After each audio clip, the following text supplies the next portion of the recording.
Hello everyone, Chris Campbell back here once again. I'm going to share with you a little bit of the history on how these movements work. So as of right now I have the count wheel, or the great wheel, which is weight driven by a cord. And we also have the hammer installed. Now I'm going to turn it over so that you can see the orientation. So we have the hammer that runs from the bottom plate to the top plate. We also have this stop piece here at the bottom of the hammer. And then we have this long piece that goes to the count wheel, or the hammer wheel of the great wheel. This wire that's running around the arbor is the spring that keeps the hammer in tension. So it keeps it firm. Okay.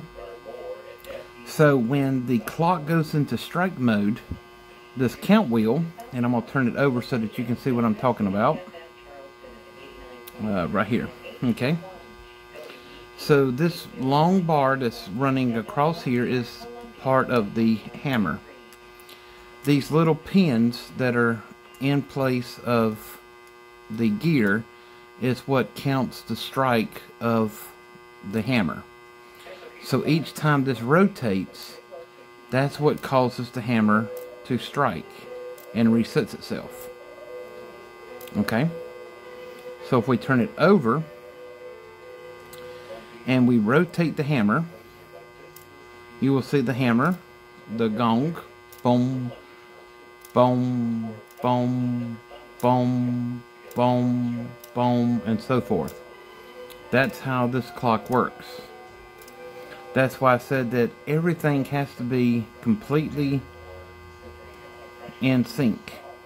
You do not want to bend or adjust or remove any of these bends in the wire or the arbors of the hammers.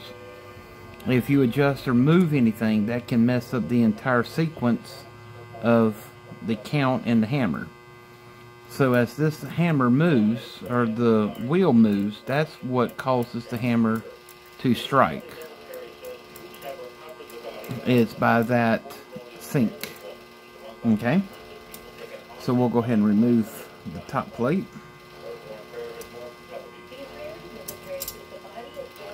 And we'll remove the hammer. So I have cleaned up the hammer gong. And I have tightened up this spring so that it'll work a little bit tighter. But we're not going to adjust or alternate any of these bends, because that will definitely put it out of sequence. I've also removed the cord from the great wheel. This is the old cord. We're going to replace it. Now, this piece right here is called the click, and this wire that goes around is called the click spring. Sometimes these clicks will become bad and flat over time. Luckily, this one is in good condition. This gear here that's got these funny little teeth are called the ratchet wheel. Sometimes these will become worn and flat, and you'll have to replace them or recut them. Luckily here they're sharp and good. So when the clock is wound, you would actually hear it click, and this is what makes the clicking noise. You hear it. And basically what you're hearing is the click, this piece here, moving over each tooth. Now, each one of these wheels, or pins, is what the hammer is connected to. So each time this wheel rotates, these pins will release the hammer, and that's what causes the hammer to strike the gong. And that's how this particular clock works. Now, when we're putting in our new cord that I've already got on ordered, the cord will go into this small hole here, and it will come out this bigger hole here on the back side. Now you will tie a knot in the bigger side so that it will fit flush within this cavity or channel right here. And then everything will wind up inside of the mechanism.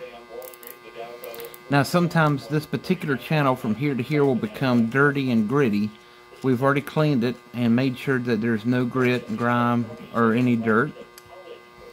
This piece right here is what the key hooks to. This is your key arbor.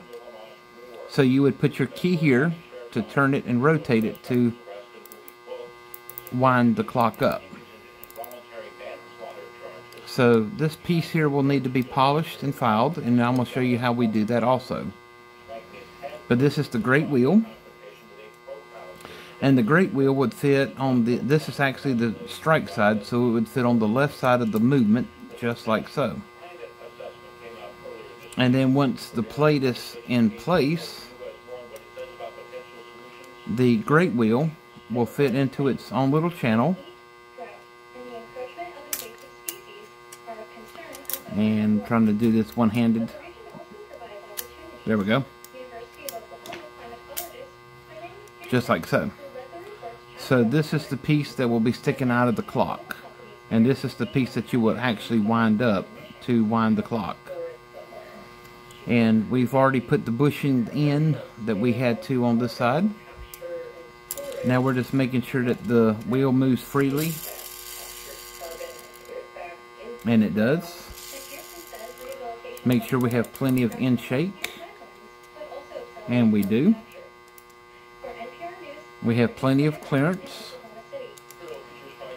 And that is how you set up the strike hammer on this particular clock. So we'll go ahead and remove the plate.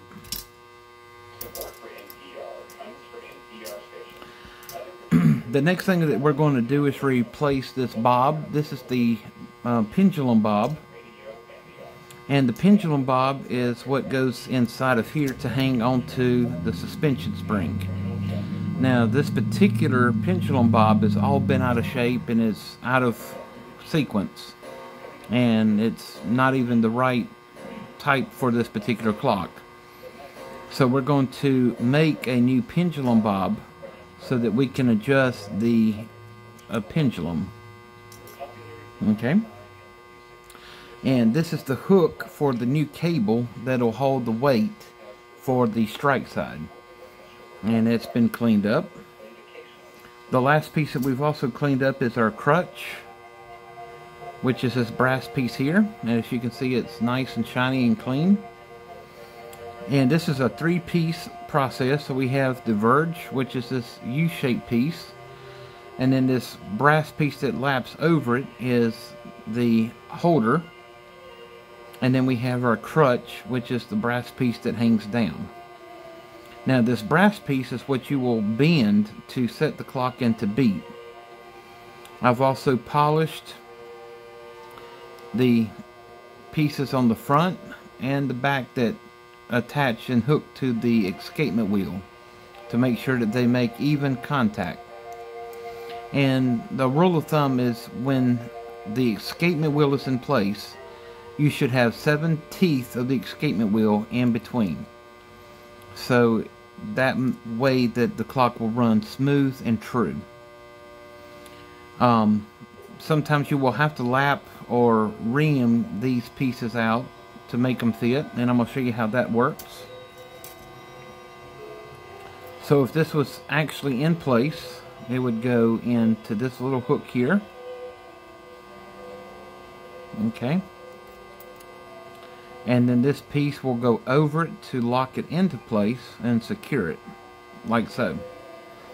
Now this piece is what causes the escapement wheel to tick-tock, tick-tock. Now we have the suspension spring, which will run up through our crutch and lock into this post right here. And I'll show you that here. So we have our suspension spring. And I'm going to go ahead and hook it in just to show you a demonstration on how it would work.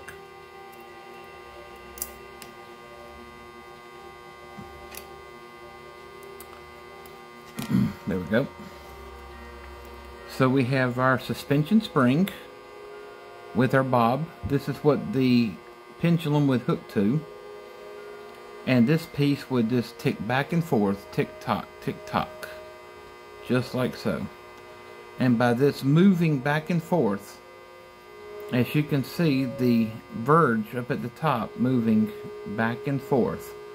And each time it moves back and forth, it removes or releases a gear of the escapement wheel and catches the next tooth of the escapement wheel. And that's how the power of the clock is released slowly over time. Now, since this is a wall clock, we have to measure from here to here to get the distance that we need for the pendulum. And that's how we regulate this particular clock.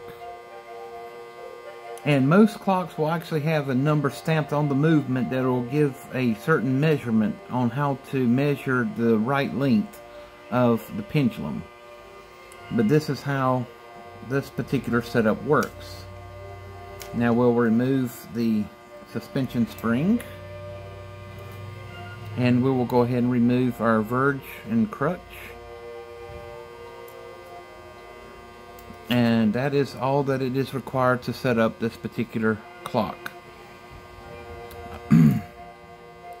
But yes, on the hammer, even though it looks like it's been out of shape, this is not. This is actually the way that it came from the factory, and it's precisely and precision bent just like so to work with this particular clock. So you do not want to alternate or change any of the angles of these bends whatsoever, because that will mess up the timing and the cycle of the clock. Stay tuned as we finish building and rebuilding this particular clock. Have a wonderful evening.